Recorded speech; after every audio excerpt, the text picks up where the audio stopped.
Bien, nous allons ouvrir ensemble la parole de Dieu ce matin. Je reviens sur le texte que nous lisions il y a 2 dimanches de cela, dans 2 Jean, la 2e épître de Jean.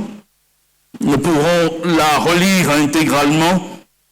Il y a certains aspects que nous avons soulignés il y a 2 semaines et sur lesquels je voudrais revenir.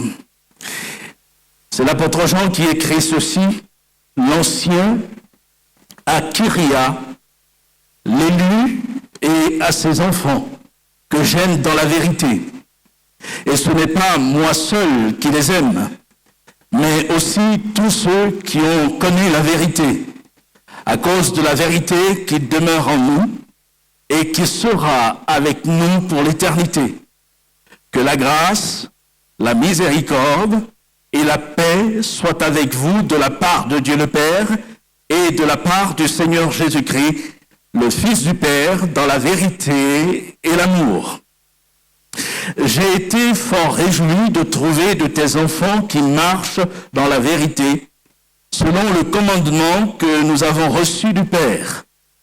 Et maintenant, ce que je te demande, Kyria, non comme te prescrivant un commandement nouveau, mais celui que nous avons eu dès le commencement, c'est que nous nous aimions les uns les autres.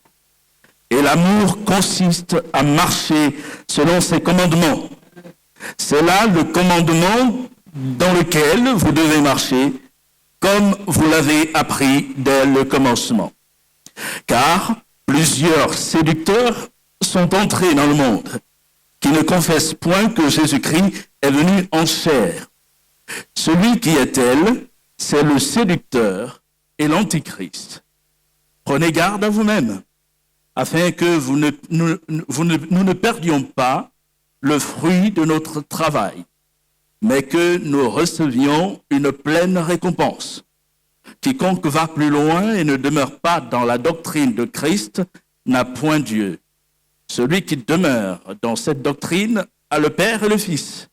Si quelqu'un vient à vous et n'apporte pas cette doctrine, ne le recevez pas dans votre maison et ne lui dites pas salut, car celui qui lui dit salut participe à ses mauvaises œuvres. Quoique j'eusse beaucoup de choses à vous écrire, je n'ai pas voulu le faire avec le papier et l'encre, mais j'espère aller chez vous et vous parler bouche à bouche, afin que notre joie soit parfaite. Les enfants de ta sœur, l'élu, te saluent. Amen. Il y a 15 jours, j'ai parlé essentiellement sur le verset 7, où l'apôtre Jean, en adressant cette lettre fort probablement à une église qu'il nomme Kyria, et j'expliquais que Kyria, c'est le féminin de Kyrios, en grec, qui veut dire Seigneur, et que ce mot, sous la plume de Jean, peut être traduit par Madame ou la Dame. Et on pense que Jean désigne ici une église locale. Du reste, c'est l'interprétation la plus répandue. Et donc, Jean adresse cette lettre à des disciples, à une église, au-delà, à l'église de Jésus-Christ, et il met en garde sur les séducteurs. Et car plusieurs séducteurs sont entrés dans le monde qui ne confessent point que Jésus est venu en chair. Et nous avons intitulé notre message « Résister à la séduction ». Et en parlant de séduction, je vous avais proposé, m'appuyant sur le texte de Genèse 3:13, où le mot est employé pour la première fois dans l'Écriture, je vous avais proposé la définition suivante: la séduction est l'œuvre entreprise par l'ennemi de Dieu, le diable, qui s'en prend avec ruse à l'être humain pour le tromper afin de le détourner des voies de Dieu et de le couper de toute communion avec Dieu. Et c'est bien ce que nous relevons dans l'Écriture. Et Jean mettra en garde contre la prolifération des séducteurs. Il dit, à son époque déjà, plusieurs séducteurs sont rentrés dans le monde. Et vous avez lu avec moi qu'il établit un lien avec l'esprit de l'Antichrist. Il n'était pas encore manifesté, mais déjà les séducteurs ont la marque de cet esprit du séducteur qui sera manifesté à la fin des temps, en son temps, par la puissance diabolique afin d'amener le plus grand nombre. Mais ce que Jean pouvait dire à son époque, nous le vivons encore et je dirais nous le vivons bien plus encore aujourd'hui. Nous avions relevé quelques mécanismes de la séduction, le mode opératoire, en prenant l'exemple d'Adam et Ève dans le jardin, d'une part, et d'autre part, en prenant l'exemple du Seigneur Jésus lui-même. Et on a fait remarquer que le séducteur, le tentateur, a agi très tôt, dès le commencement de la vie humaine, au commencement du ministère de Jésus, s'est présenté. Et nous relevions cela pour exhorter ceux qui commencent une vie avec le Seigneur, qui ont décidé de s'approcher de Jésus parce qu'ils ont entendu l'Évangile et ils ont compris combien Dieu les aime et désire marcher avec Dieu pour les encourager à demeurer attachés au Seigneur. Par expérience, on sait que le moment d'un départ est important. Prendre des bonnes bases, de bons départs, et surtout lorsqu'on envisage la vie avec Dieu. Personnellement, et je sais bien d'autres frères et sœurs d'entre nous, au milieu de nous, ont vécu cela à leur commencement, il a fallu prendre position. Il y a eu la joie de découvrir l'Évangile, et il y a eu aussi un moment où, avec subtilité, on a essayé de les ramener loin de Dieu. Et dans ce moment, il a fallu s'affirmer et dire non, j'ai choisi le Seigneur, je demeure dans le Seigneur. Commencement. Et que le Seigneur bénisse nos bien-aimés qui commencent avec le Seigneur, dans une marche avec lui. Et l'Église du Seigneur, l'Église locale de Dijon, a besoin aussi de prendre la mesure de cette réalité, de ce combat, afin d'accompagner au mieux ceux qui se donnent au Seigneur, ceux qui s'approchent du Seigneur. Et que dans l'année qui va s'ouvrir, là devant nous, nous puissions encore être cette Église qui entoure et qui aide ceux qui démarrent une vie avec Christ à attacher à lui, à rester attaché à lui et à grandir dans la foi avec lui.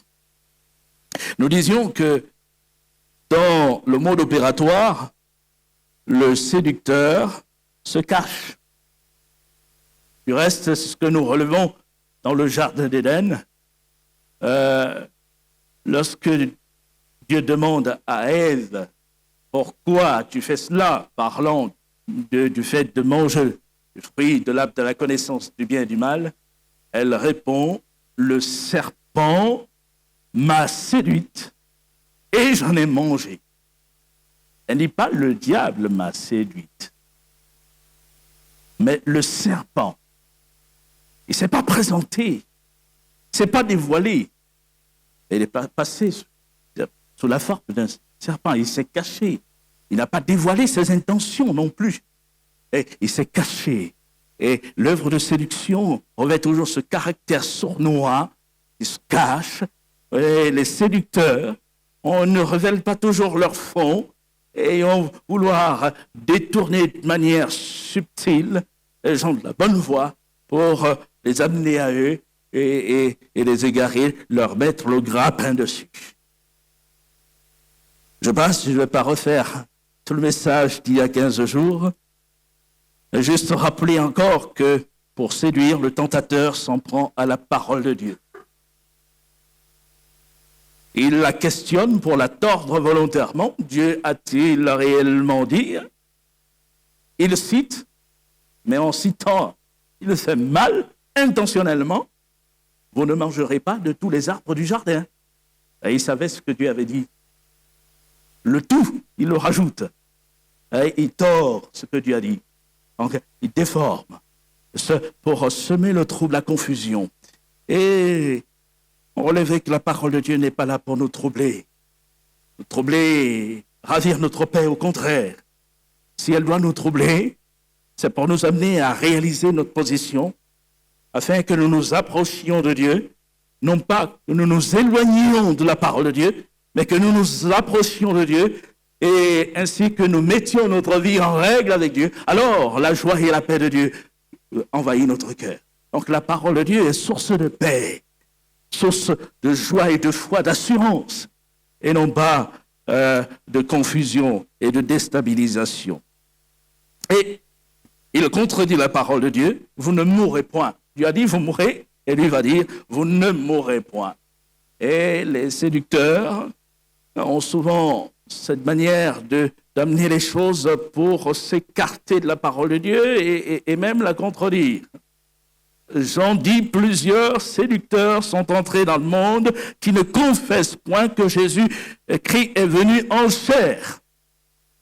Et je précisais, il y a là les traits d'une doctrine, le gnosticisme, qui a sévi à partir de la deuxième moitié du 1er siècle, où des hommes s'élevaient et parcouraient les églises et affirmaient même que Jésus n'était pas venu, le Christ n'était pas venu en chair. Et il est né homme et que l'esprit du Christ serait venu en lui lors de son baptême et à sa mort à la croix, l'esprit du Christ serait enlevé. Mais c'est pas ce que dit l'Écriture. L'Écriture enseigne que dès la naissance, l'ange dit au berger, il vous est né un sauveur qui est le Christ, le Seigneur. Il y a ce témoignage dès la naissance. Et ainsi, la parole de Dieu doit toujours avoir sa place et nous devons prêter attention à ce qu'elle nous enseigne et ne pas nous en écarter. Voilà un peu ce que nous avions souligné. Juste, je préciserai au passage que le séducteur a voulu faire croire à l'homme que sa vie serait meilleure s'il se détournait du cadre établi par Dieu. Et vous avez aujourd'hui la même tendance, le même état d'esprit, où plusieurs s'infiltrent dans des églises et vont vouloir faire croire qu'il est mieux de vivre sa foi en dehors du cadre établi par le Seigneur. Alors je passe les détails, j'en ai parlé suffisamment la semaine dernière, plutôt il y a 15 jours, en prenant des exemples. Mais nous voulons demeurer dans le cadre. Le cadre, il n'est pas défini par un homme. Et l'Église n'a pas été instituée par un homme. L'Église est bâtie par Christ. C'est lui qui l'a bâtie. Et quand l'Église est née à la Pentecôte, on lit à la fin du chapitre 2, le Seigneur ajoutait chaque jour dans l'Église ceux qui étaient sauvés. Alléluia! Et le Seigneur veut encore ajouter, et il continue d'ajouter dans l'Église. L'Église universelle, mais les églises locales où son nom est réellement invoqué, il continue d'ajouter des âmes qui sont sauvées et qui doivent grandir dans la foi, avoir une nourriture saine, se nourrissant véritablement de la parole de Dieu. Et ce matin, je voulais voir juste quelques aspects qui nous permettront d'échapper au piège de la séduction. Il y aurait tant à dire. Au départ, je pensais tout aborder il y a 15 jours, mais c'était impossible de le faire le temps qui nous était imparti. La première chose que je note, et pour moi, c'est un pilier, c'est demeurer dans la parole de Dieu. Demeurer dans la parole de Dieu. En la mettant en pratique et en observant ce que Dieu nous commande. Et j'insiste sur le commandement. J'ai vu j'ai eu beaucoup d'affection pour les gens des corps. À un moment, j'ai voulu même m'engager dans l'armée. Parce que le cadre, la discipline, m'a toujours interpellé. Pendant quelque temps, une année, j'ai vécu dans un camp militaire. Parce que j'étais proche. Et ce que j'ai relevé de cette expérience, c'est que on ne discute pas les ordres d'un supérieur. Dans l'armée, on ne discute pas les ordres d'un supérieur. Quand un commandement est donné, on se plie, on se soumet, on obéit. Que celui qui commande ait raison, permettez-moi de m'exprimer ainsi, ou qu'il se trompe, ben on ne discute pas, on se plie. On va dire, non, mon commandant, mon capitaine, je ne suis pas d'accord. On parle là à l'échelle humaine. Vous avez bien noté que je disais que celui qui donne des ordres à l'échelle humaine est susceptible de se tromper. Mais nous avons le Seigneur qui commande et qui n'a aucun risque, il n'y a vraiment aucun risque qu'il se trompe. Il est le Dieu parfait. Et quand Dieu donne un commandement, il est pesé, il est mesuré. Et l'erreur du départ chez Adam et Ève, c'est qu'ils ne se sont plus soumis au commandement. Et on relève vraiment que la parole de Dieu est un cadre. Et ici, j'insiste sur la notion de prescription, ce que Dieu prescrit. Parce que lorsque nous lisons la Bible, nous découvrons un éventail de caractères de la parole de Dieu. Il y a dans la parole de Dieu des témoignages, des encourageants, des actions de la puissance de Dieu. Il y a dans la parole de Dieu des promesses. Il y a dans la parole de Dieu des expressions de louange.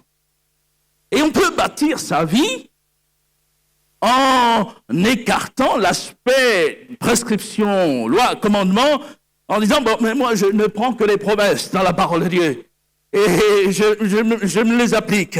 L'aspect du commandement qui appelle l'obéissance et la soumission, je vais le mettre de côté. Non, on ne peut pas choisir. Dire, moi, je vais prendre ceci ou cela. Mais non, on prend l'ensemble de la parole de Dieu. Et Adam et Ève se sont détournés de la parole de Dieu, du commandement de Dieu. Et ils ont ainsi connu la chute. Je prendrai à titre d'exemple ce verset que nous citons régulièrement, parlant de promesses et de prescriptions, pour illustrer que les deux vont de pair, ils sont indissociables. On cite souvent la promesse de Jésus, je suis avec vous tous les jours, jusqu'à la fin du monde. C'est la parole qui conclut l'évangile de Matthieu. Dans Matthieu chapitre 28, verset 20. Mais quand on cite cette parole, il ne faut pas oublier ce qui précède. Parce qu'elle s'inscrit dans une prescription du Seigneur. Jésus dit à ses disciples, allez et faites de toutes les nations des disciples, les baptisant au nom du Père, du Fils et du Saint-Esprit, les enseignant, il y a un participe présent dans le grec, à observer tout ce que je vous ai prescrit. Et voici, je suis avec vous tous les jours jusqu'à la fin du monde. Alors, on ne peut pas prendre le verset au milieu et dire, voici, Jésus a dit, voici, je suis avec vous. Simplement, ça a été là. En fait, la promesse est précédée d'une prescription. Et cette promesse entre vraiment en vigueur pour ceux qui ont affirmé la volonté de devenir disciples, donc de marcher et d'observer la prescription du Seigneur. Je m'engage à suivre, à lui obéir, à marcher avec lui. Alors, là, le Seigneur manifeste sa bonté. On est d'accord que le Seigneur ne sera pas avec nous dans les mauvais choix que nous faisons. Parfois, il arrive qu'on se trompe, mais dans les mauvais choix, il ne sera pas là. En revanche, quand on marche avec fidélité dans ses voies, il y a son approbation. Et que le Seigneur nous donne toujours de nous attacher à ses voies et à ses prescriptions afin de les vivre, de les mettre en pratique et ainsi de grandir. En reprenant les exemples d'Adam et Ève et de Jésus, nous relevons ceci. Jésus s'est affirmé en vivant la parole de Dieu, en demeurant dans la parole de Dieu. Quand le tentateur se présente à lui dans l'évangile de Matthieu, chapitre 4, et qu'à plusieurs reprises il lui dit « Si tu es fils de Dieu », Jésus répond « Il est écrit ». Bon, c'est un rappel pour beaucoup parmi nous, mais l'apôtre Paul se plaisait à rappeler les mêmes choses, à répéter les mêmes choses, car cela était salutaire pour les églises. Et Jésus dit, il est écrit, l'homme ne vivra pas de pain seulement. Il est écrit, tu adoreras le Seigneur ton Dieu et tu le serviras lui seul. Et il est écrit. Et on a là en fait deux modèles qui nous sont présentés. Le modèle adamique, Adam, et le modèle de Christ. Ce sont deux modèles. Quand nous nous comportons comme Adam, c'est-à-dire que nous mettons la parole de Dieu à l'écart, ne l'observons pas dans notre vie, ne l'appliquons pas à notre vie, nous pouvons nous assurer que nous allons au-devant de la chute et nous succombons à la séduction, à la tentation. Mais quand nous portons nos regards sur la personne de Jésus, en suivant son exemple, nous appuyons sur la parole de Dieu, alors nous sommes certains que nous n'allons pas succomber aux ruses du malin et que nous ne serons pas séduits. Parce que le modèle de Christ ne nous amènera jamais à la séduction, à l'égarement, à la perte. C'est la raison pour laquelle nous voulons vraiment nous attacher au Seigneur, nous attacher à lui et demeurer dans sa parole. Demeurer dans sa parole, la mettant en pratique dans notre vie, demeurer dans sa parole aussi en éprouvant, allais-je dire, la parole de Dieu par la parole de Dieu. Éprouver les textes de l'Écriture par l'ensemble de la parole de Dieu. Parce que les séducteurs, en général, ils vont venir et citer l'Écriture. Ah, tu sais, il est écrit dans tel verset. Mais bien souvent, les textes sont sortis de leur contexte et sont, comme on disait tout à l'heure, tordus intentionnellement pour égarer. Et je reste dans le modèle du Seigneur Jésus. Jésus a dit, il est aussi écrit. Matthieu chapitre 4, verset 7, Jésus lui dit, il est aussi écrit, tu ne tenteras pas le Seigneur ton Dieu. Et pourquoi aussi? Ce aussi répond à ce que le tentateur a suggéré, L'ayant placé sur le haut du temple, il dit, jette-toi en bas, car il est écrit, il donnera des ordres à ses anges à ton sujet, et ils te porteront sur les mains, de peur que ton pied ne heurte contre une pierre. Il est écrit.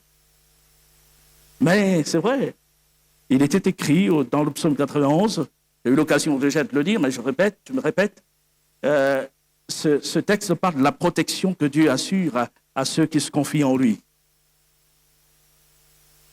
Mais il dit, il n'invite pas à aller au-devant du danger, du péril,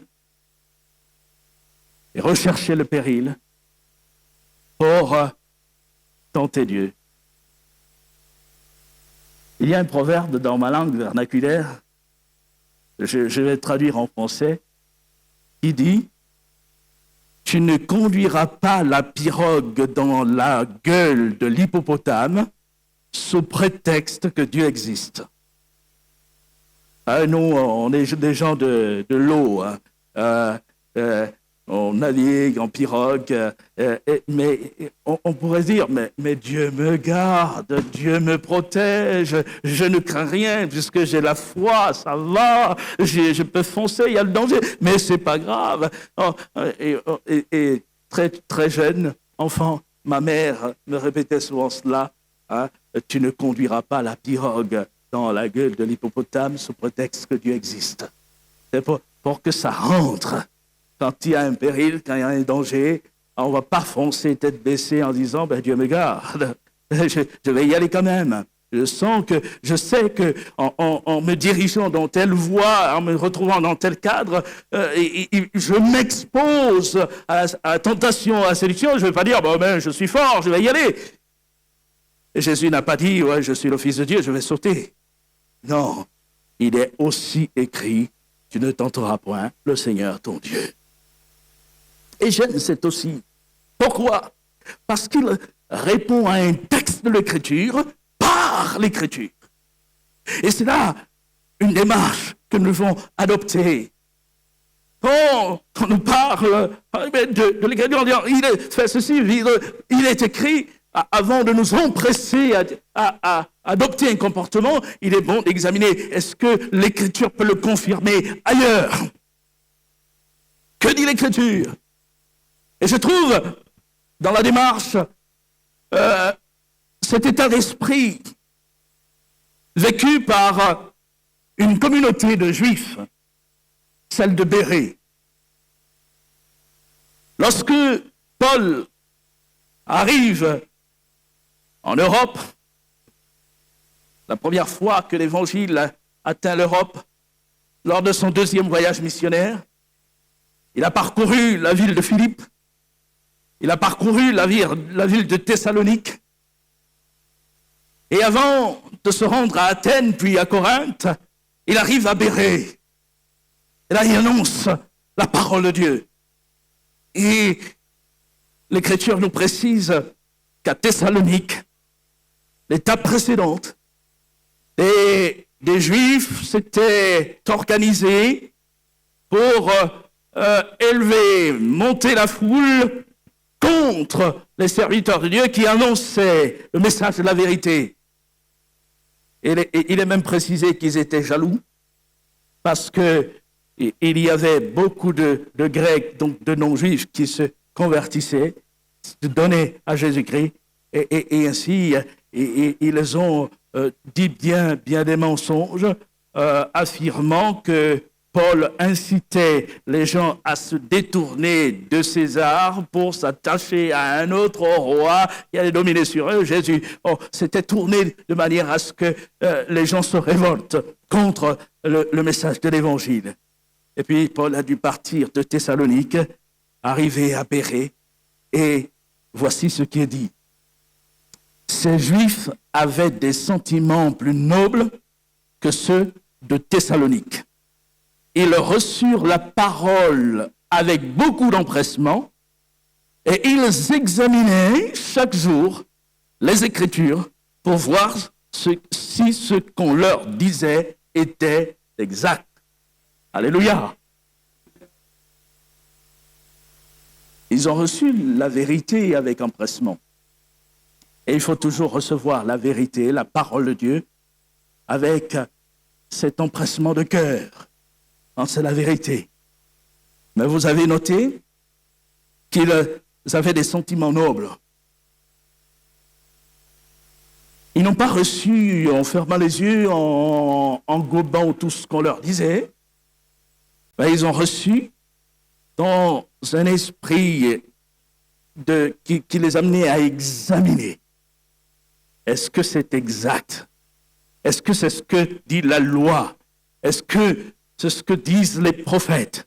Ce que Paul est en train de nous dire, cela est-il conforme? Et donc, ils ne se sont pas arrêtés sur un mot, un texte, mais ils ont examiné, ils ont interrogé d'autres textes de l'Écriture. Et nous voulons aimer la parole de Dieu, pouvoir l'interroger, la réinterroger, et ainsi nous amener à prendre une position avec une conviction que nous nous attachons à la vérité. Et que cela soit toujours notre démarche. Ils n'étaient pas méfiants, mais leur cœur était attaché à la vérité. Et que notre cœur demeure attaché à la vérité. La vérité nous préservera des erreurs. La vérité nous conduira à celui qui a dit « Je suis la vérité ». Elle dévoilera encore Christ dans notre vie. Et Christ est l'incarnation de la vérité. Christ est l'incarnation de la parole faite chair. Et c'est la raison pour laquelle cette parole, nous voulons y prendre plaisir. Et j'ai marqué dans mes notes, parce que c'est une réflexion que je me suis faite, combien de fois avons-nous contact avec l'Écriture, la Bible? Parce qu'on observe que de plus en plus, on se détache de ce contact de l'Écriture, de la Bible. Beaucoup, aujourd'hui, nourrissent leur vie chrétienne par des prédications. C'est une bonne chose, quand elles sont bonnes. Sinon, ça ne voudrait pas vraiment, quelque part, il n'y aurait pas d'intérêt à ce que je sois, moi, prédicateur. C'était pour inciter les gens à ne pas écouter les prédications. Ce que je veux dire, c'est qu'il y a la prédication, et nous le faisons de tout notre cœur, priant le Seigneur pour donner au peuple de Dieu, à l'Église de Christ, la nourriture dont elle a besoin, transmettre la pensée du Seigneur. Mais on observe aussi qu'il y a un contentement, on se contente de cela, et on va aller sur les réseaux sociaux aujourd'hui, et à longueur de journée, on va cliquer, on va écouter un tel prédicateur, un autre, et ainsi, en fait, faire reposer son contact avec Dieu, sa connaissance de l'Écriture, que sur l'apport des prédications. Écouter les prédications quand elles sont bonnes, mais les prédications, tout ce qu'on a comme commentaire ne doit jamais remplacer la parole de Dieu, le contact avec la parole de Dieu.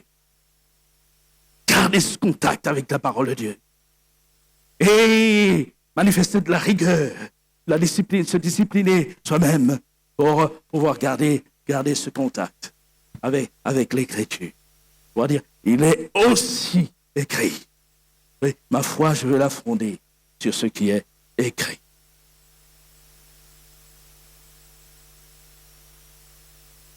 La parole de Dieu est le fondement le plus certain pour nos vies. C'est le fondement le plus solide, le plus sûr, sur lequel nous pouvons nous appuyer. Ce mardi, à la réunion de prière, nous avons lu une parole de Jésus qu'il adresse lors du sermon sur la montagne. Dans Matthieu chapitre 7, à partir du verset 21, Jésus dit ceci: « Ceux qui me disent Seigneur, Seigneur, n'entreront pas tous dans le royaume des cieux, mais celui-là seul qui fait la volonté de mon Père qui est dans les cieux. Plusieurs me diront, en ce jour-là, « Seigneur, Seigneur, n'avons-nous pas prophétisé par ton nom? N'avons-nous pas chassé des démons par ton nom? Et n'avons-nous pas fait beaucoup de miracles par ton nom? Alors je leur dirai ouvertement, je ne vous ai jamais connu, retirez-vous de moi, vous qui commettez l'iniquité. » Et Jésus poursuit, c'est pourquoi quiconque entend ces paroles que je dis et les met en pratique sera semblable à un homme prudent qui a bâti sa maison sur le roc. La pluie est tombée, les torrents sont venus, les vents ont soufflé et se sont jetés contre cette maison. Elle n'est point tombée parce qu'elle était fondée sur le roc. Mais quiconque entend ces paroles que je dis et ne les met pas en pratique sera semblable à un homme insensé qui a bâti sa maison sur le sable. La pluie est tombée, les torrents sont venus, les vents ont soufflé et ont battu cette maison. Elle est tombée et sa ruine a été grande. 2 exemples, 2 maisons. Mais vous avez noté pourquoi Jésus va prendre cette parabole comme un enseignement, un point de repère face à son auditoire. Pour introduire ce propos, tous ceux qui se réclament de lui, tous ceux qui disent parler en son nom, ne vont pas forcément rentrer dans le royaume des cieux. Oh, c'est sérieux. Et il dit, et plusieurs me diront, en ce jour-là, un jour où on devra comparaître devant lui pour rendre des comptes, « Seigneur, Seigneur, n'avons-nous pas prophétisé par ton nom? N'avons-nous pas chassé des démons par ton nom? N'avons-nous pas fait beaucoup de miracles par ton nom? » Quand on s'arrête sur ce qui est énuméré, on en a des expériences, on dira formidables. Alors je prends le soin de préciser que Jésus ne se porte pas sur l'authenticité ou la non-authenticité de ce qui est dit, de leurs propos. Cela n'est pas souligné. C'est juste le fait qui est mentionné. Prophétiser, chasser les démons, faire beaucoup de miracles. Il souligne cela. Mais il dit, je leur dirai ouvertement, je ne vous ai jamais connu. Retirez-vous de moi, vous qui commettez l'iniquité.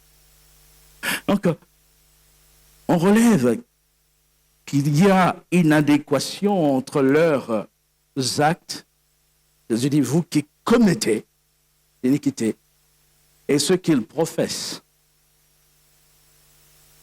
Ils invoquent le nom du Seigneur, puisqu'ils ont fait ces choses par le nom de Jésus. Donc, il y a une adéquation. La vie, la manière de vivre ne correspond pas à ce qu'ils disent. Et Jésus a dit, vous les reconnaîtrez à leurs fruits. Par leurs fruits. Et oui, par le vécu, par les actes. Et nous voulons demeurer dans la parole de Dieu. On prie pour qu'il y ait des manifestations glorieuses, que Dieu agisse, guérisse, et je crois profondément à la guérison. Et je comprends mieux maintenant pourquoi j'ai commencé par vous remercier l'Église et encourager. On a un Seigneur qui guérit, qui sauve, qui agit, qui opère des miracles, qui chasse encore des démons.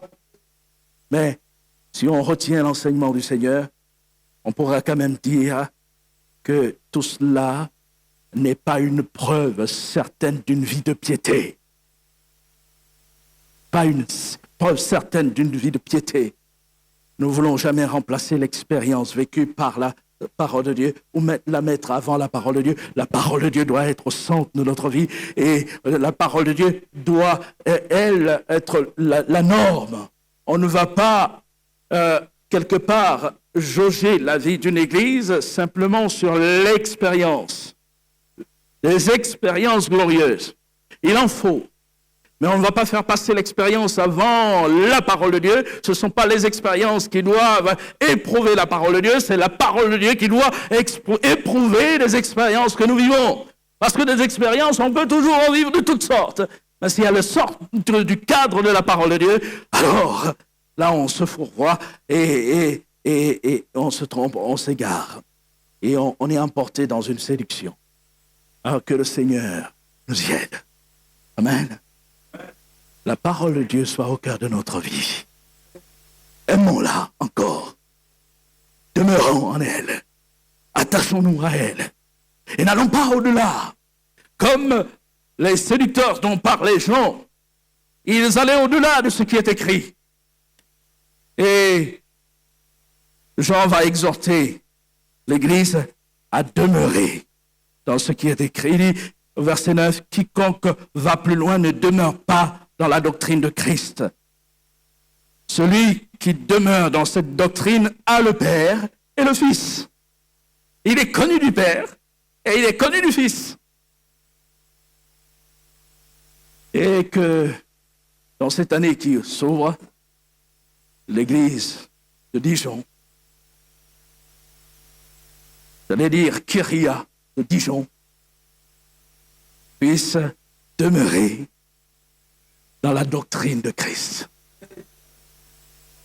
afin de connaître de mieux en mieux le Seigneur, de s'attacher à lui, de persévérer dans ses voies, et nous verrons encore la manifestation de sa gloire dans nos vies, dans nos cœurs. Et ce que je dis, ce n'est pas le programme d'un jour, ce n'est pas le programme d'une année, c'est le programme de toute notre vie et notre marche avec le Seigneur. Et que le Seigneur soit béni. Une autre marche à suivre, le fait de demeurer dans la parole, et insister dessus. Il y a le fait aussi d'éviter la communion avec ceux qui entraînent des polémiques, qui sont l'objet de séduction. Vous remarquerez que l'apôtre Jean exhorte au verset 9 et 10 l'Église à ne pas recevoir ceux qui n'apportent pas la doctrine de Christ.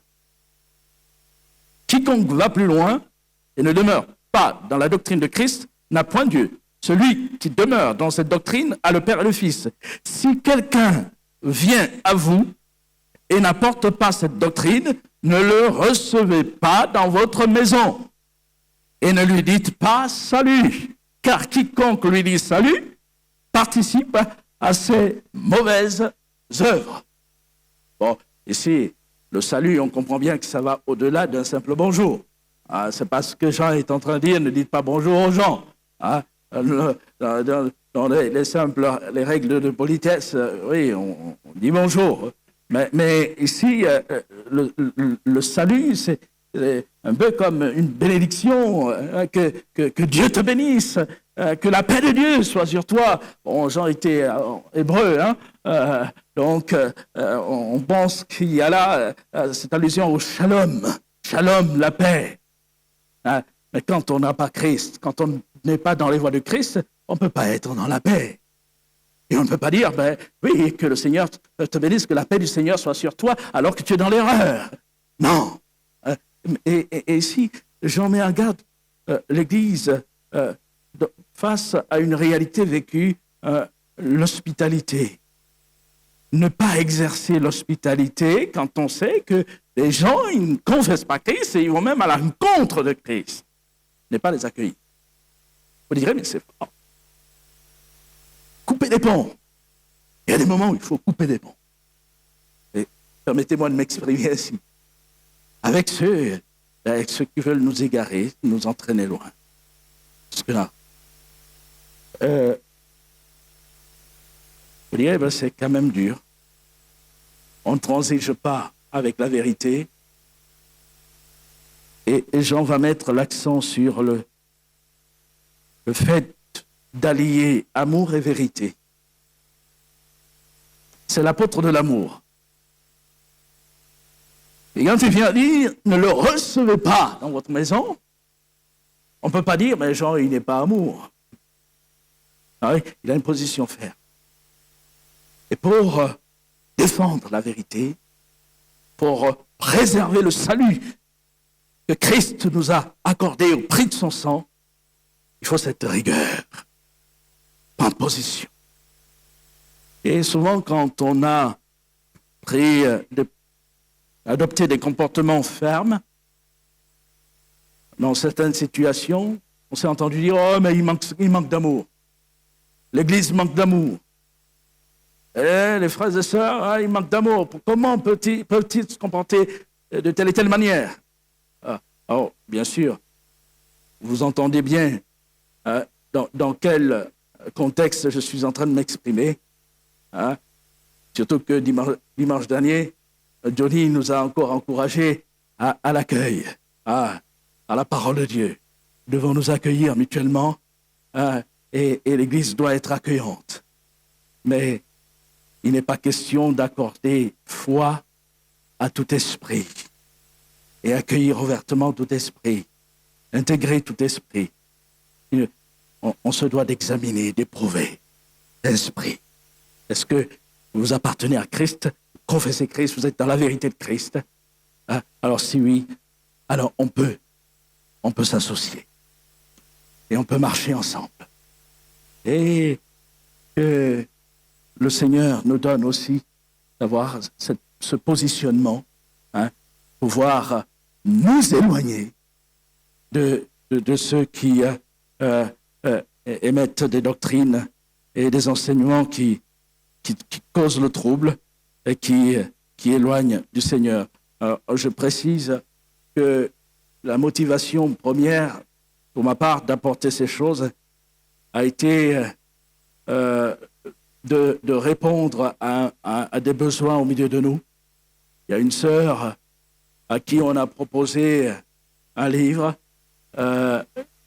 Elle en était troublée, mais quelque part, elle n'arrivait pas à se positionner. Et le titre du livre est celui-ci, Briser la malédiction des générations. Et là-dedans, on brode toute une doctrine. Les péchés peuvent se transmettre de père en fils, en fait, quelque part, et ils peuvent être comme génétiques. La malédiction du péché d'un père peut se transmettre à un enfant, et ça va très loin. Vous avez eu des problèmes d'asthme dans votre vie, des problèmes de tension artérielle, des problèmes de cancer. Ce sont des malédictions qui se transmettent de génération en génération. Et vous avez connu des problèmes de divorce, alors inéluctablement, vos enfants, s'ils ne se convertissent pas, ils vont connaître aussi ce genre de choses. Je disais à la sœur que cette littérature n'est pas bonne et que ce n'est pas ce que nous enseigne la parole de Dieu. La sœur en était troublée et elle s'inquiétait pour ses enfants et ses petits-enfants. Je lui ai demandé, je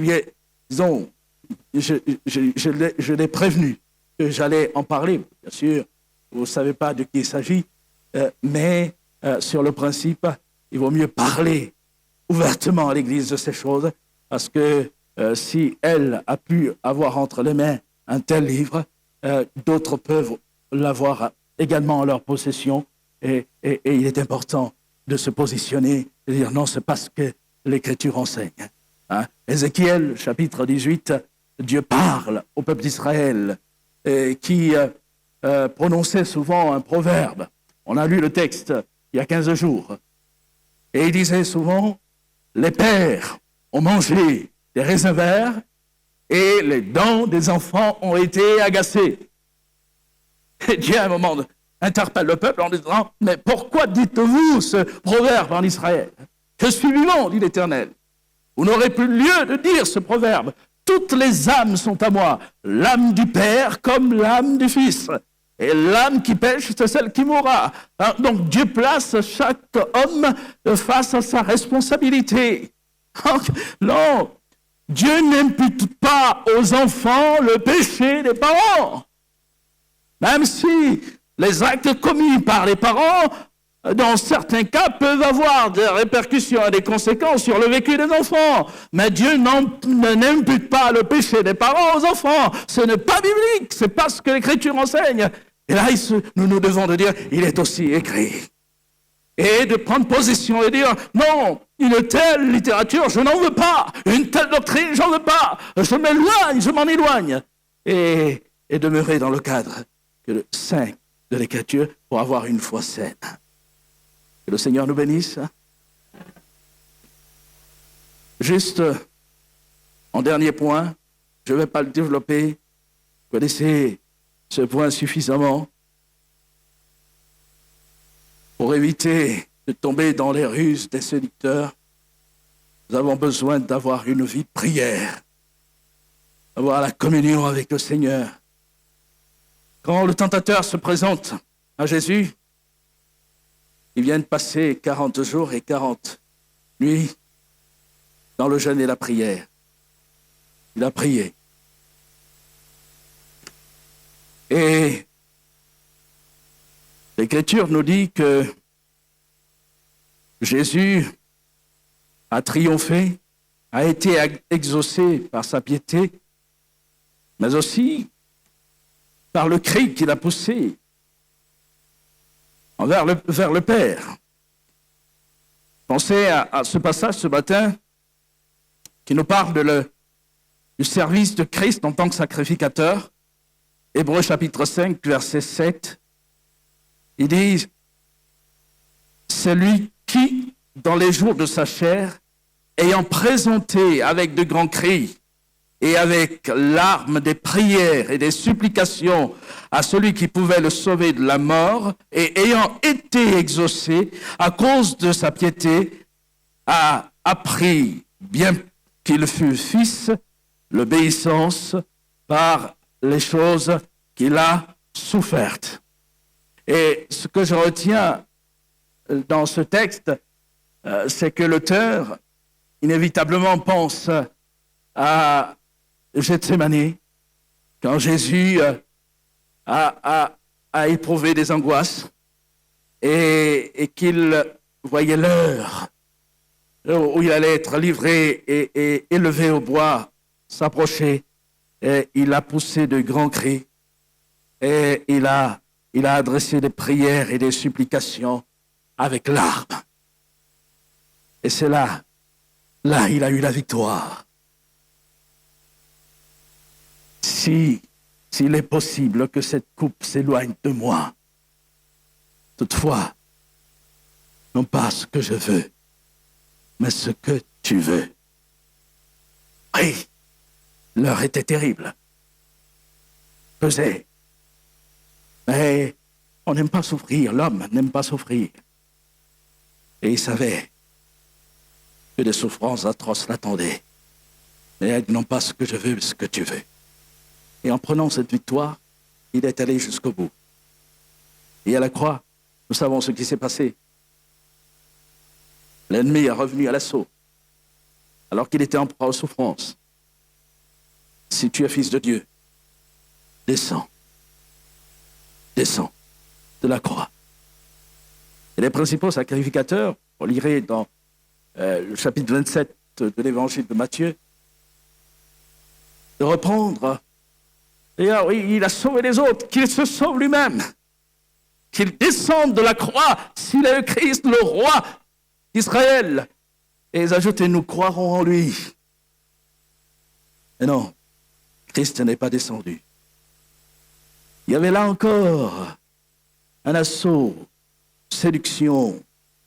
Nous croirons si tu descends. Mais il est resté jusqu'au bout. Et il a triomphé jusqu'au bout. Et c'est ce triomphe. Il a puisé toute sa relation, sa communion avec le Père, aussi sa prière, sa vie de prière. Et c'est dans ce cadre même du combat intense que Jésus dit à Pierre et à Jacques et Jean, qu'il a pris avec lui à part à Gethsémani, Marc chapitre 14, verset 38, « Veillez et priez afin que vous ne tombiez pas en tentation. » L'esprit est bien disposé, mais la chair est faible. Veillez et priez. Face à la tentation, aux séductions, la vie de prière, le contact avec le Seigneur, le cri poussé vers Dieu nous aidera et le Seigneur nous accordera encore la délivrance parce qu'il relèvera que notre cœur est vrai et sincère devant lui et que nous voulons demeurer dans la vérité. Amen.